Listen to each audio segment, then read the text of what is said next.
Happy Menstruation Monday, and welcome back to the Kick Crab's Ass podcast, where I am your host, Brittany Walker. Now, today is July 27th, 2026, and as we stand at the threshold of July closing out and August beginning, we are walking across a very important health bridge. July has been Fibroid Awareness Month and also Black Mental Health Awareness Month, a critical time dedicated to shining a bright light on a condition that impacts up to 80% of menstruators by the age of 50, with a disproportionately heavy burden carried by Black menstruators, which comes into fold with Black mental health awareness as well. Now, as we step directly into August, which is National Wellness Month, I don't want us just to put July behind us and move on. Instead, I want us to take everything we've honored, acknowledged, and learn about uterine fibroids, chronic pelvic pain, and cycle dysfunction, and use August as an intentional space to regroup, reset, and rebuild. Now, too often when we talk about fibroids or severe menstrual pain, the medical system reduces us down to a single organ, a uterus, a scan, a surgical recommendation, or a prescription. But you are not just a collection of cells of an ultrasound image. You are a whole dynamic human being. This is why today we are applying the Biopsychosocial Model of Health to transition from awareness into active daily wellness across four essential pillars: your physical, your mental, your emotional, and your spiritual well-being. Now, to center our minds, let's move into our I am power statement for today, with I representing inspiration, A representing affirmations, and M representing manifestations. And the I am power statement for today is: I am the sole guardian of my body, integrating mind, spirit, and physical alignment to cultivate deep cellular healing and lasting wellness. Now, before we dive into today's quick episode, we're going to go ahead and take a good old sip of our cramp elixir. We're going to cut to our first commercial break, and we will be right back with you. Tired of clunky remote recordings? Level up with Riverside FM Pro.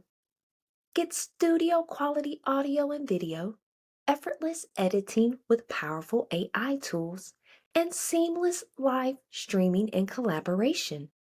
Become a pro of Riverside.fm and unlock the full potential of your content.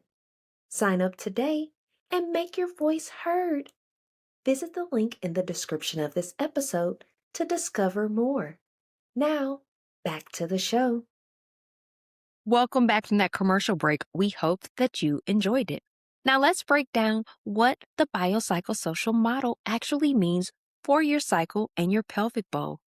Now, developed by Dr. George Engel, this model reminds us that clinical outcomes, whether we are talking about fibroid growth, severe dysmenorrhea, which is heavy menstrual cramping, or chronic pelvic guarding, are never driven by isolated biology alone.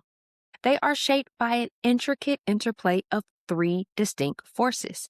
At the foundational level, we have biological factors that dictate your internal terrain through underlying genetic specific issues, architecture, hormonal expressions such as estrogen dominance, systemic inflammation markers, and baseline nutrient availability. However, these physiological markers interact continuously with psychological factors, including your acute stress response, trauma history, personal beliefs about pain, internal coping mechanisms, and emotional processing capacity.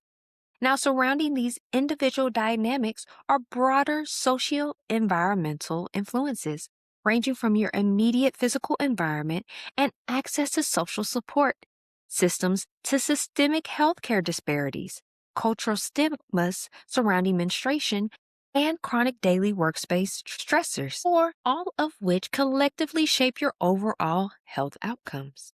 Now, when you look at fibroids or cyclical pain through this lens, everything changes. A fibroid isn't just an isolated physical growth. Its impact is amplified or quieted by your cortisol levels, your nervous system regulation, your dietary inputs, and whether or not you feel heard or supported by your healthcare team. National Wellness Month is your invitation to stop treating your health in silos.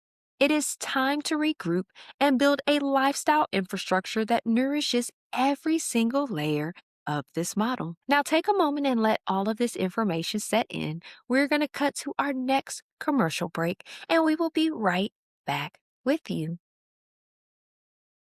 Periods got you down? Kick cramps to the curb with Pilates for Periods. Our online program combines targeted Pilates, soothing yoga, calming meditation, and breathwork to help you manage your menstrual cycle naturally.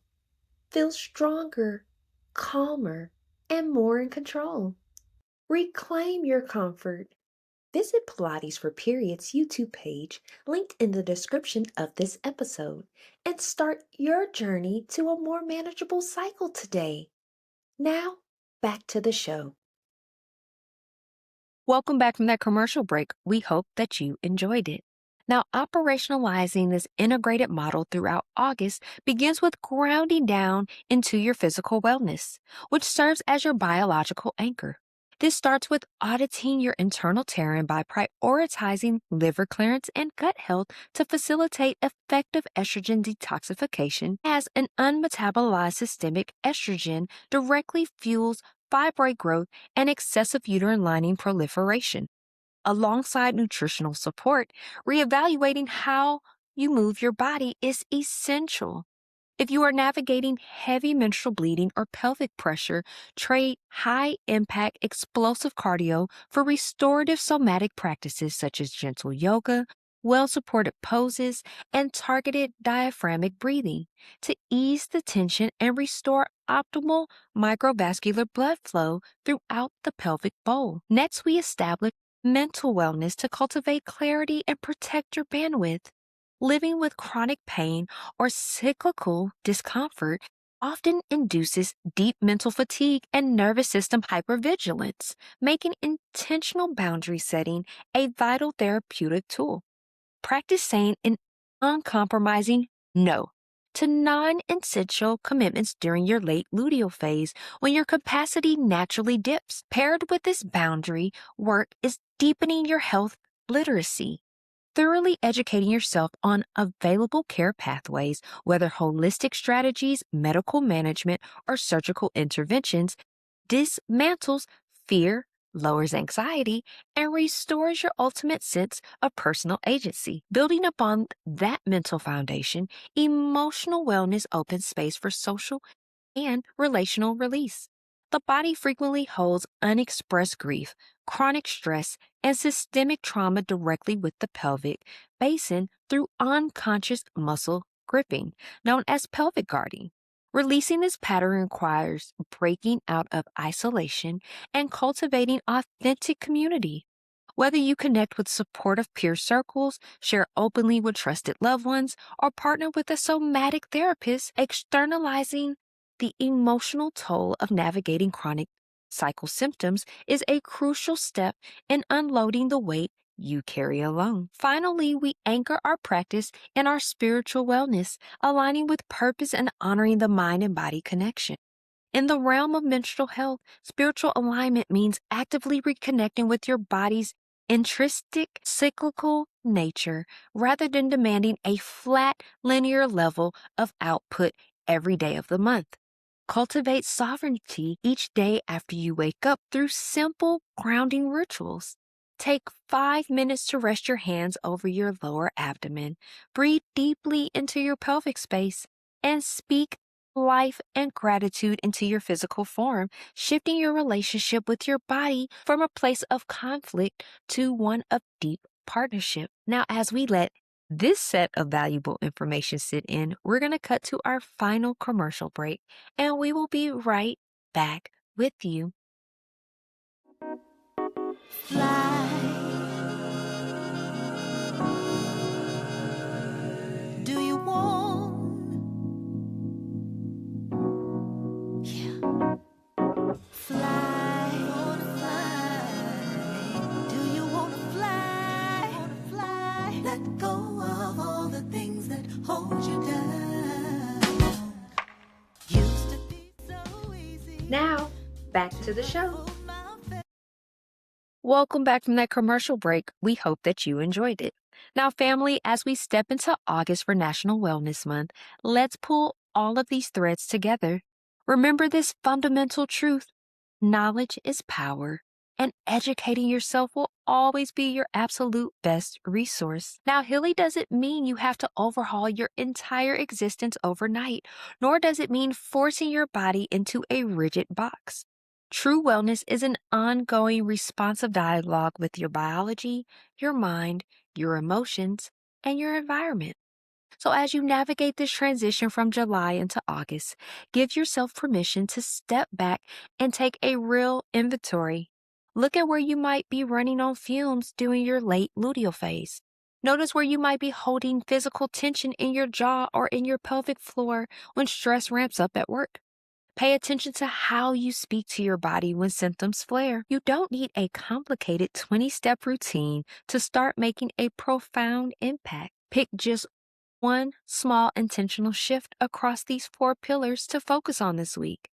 Physically, maybe swap out a processed high glycemic snack for anti-inflammatory fats and clean protein, or commit to a 5 minutes of legs up the wall pose before bed to drain pelvic congestion. Mentally, set one firm boundary at work or in your social life during your late luteal phase to protect your energy and prevent nervous system overload. Emotionally, reach out to a trusted friend, a supported community group, or a practitioner to share what you've been navigating instead of carrying the weight of cycle symptoms in silence. Spiritually, take 5 quiet minutes every day after you wake up to place your hands over your lower abdomen, breathe deeply into your pelvic space, and speak our power community statement aloud to anchor your mindset for the day. I am the sole guardian of my body, integrating mind, spirit, and physical alignment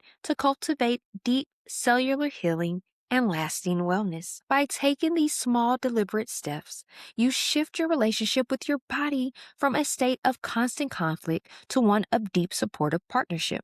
You stop viewing your cycle as the unpredictable burden and start honoring it as a vital sign. If this episode spoke to your heart, validated your experience, and gave you actionable tools to reclaim your health, please take a moment to hit subscribe. Drop a 5-star rating or review on whichever platform you are tuning in from, and share this episode with a friend, sister, or loved one who needs to be reminded that her healing is multidimensional. Also, subscribe to our Pilates for Periods YouTube channel, join our newsletter, and stay deeply connected to all of the resources, evidence-based tips, and structural health education we drop every single week. This information is located in the description of this episode. Now, if you have any questions or concerns, we are still accepting listeners' mail. Feel free to comment on this episode, or for a more intimate or private experience, feel free to email us at contact@kickcrampsass.org, also listed in the description of this episode. Now, gratitude to all of you for tuning in today. We are proud of you for prioritizing your health literacy and for stepping boldly into your own biological authority. Stay mindful, protect your internal peace, keep learning, and keep moving. We manifest a positive, productive, and peaceful remainder of the day, week ahead, and menstrual journey ahead. And we will be speaking to you on our next episode on next Menstruation Monday. Peace.